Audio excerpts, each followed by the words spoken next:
This area of injustice hasn't personally affected my own life, but it has had a great effect on the lives of those around me. This is called gender violence. Stereotypically, this is the idea that women are being oppressed by men. When people in today's world hear gender violence, they think of it as strictly a women's issue, when in fact it is the total opposite. Gender violence is strictly a men's issue.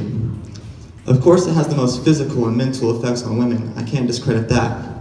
But the source of the problem begins in the hearts of men. Like I said a second ago, when people in today's society hear gender violence, they think of it as only a women's issue, and men are completely erased from the equation. When men specifically hear gender violence, they tune out, because according to them and the rest of the society, it has nothing to do with them. Thus, one of the main problems within this social injustice is this ignorance societies develop in the language in which you use to speak about the problem itself.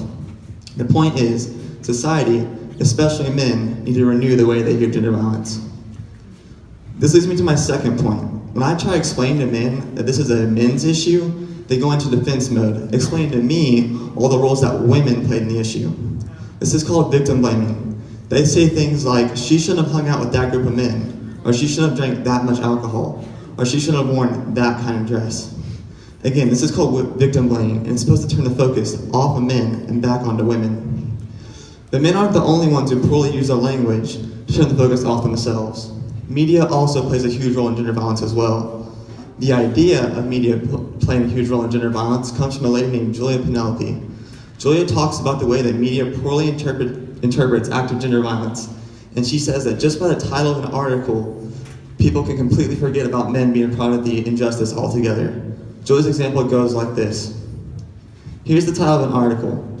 It says that John beat Mary. All the focus is on John and the fact that he beat Mary. But the media would turn it to more of a passive voice that says, Mary was beaten by John.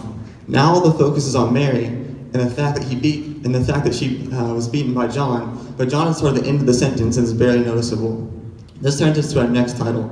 It says Mary was beaten. Now all the focus is on Mary, and John has been completely eliminated from the equation. But in order to use proper English, one must say, Mary was battered. And this gives us our last title, Mary was a battered woman, making Mary's very identity to be a battered woman. Whether media intends to do this or not, no one can really say for sure. But the fact is, this happens way too much in today's society. Just to recap, the first problem within the social injustice is the ignorance societies develop in the way we speak about the problem itself. The second problem is the way our focus can be manipulated by media and our own ignorance. If after this TED Talk you remember one thing, I hope you remember that the way you use your language can have a huge effect on the world around us. Thank you.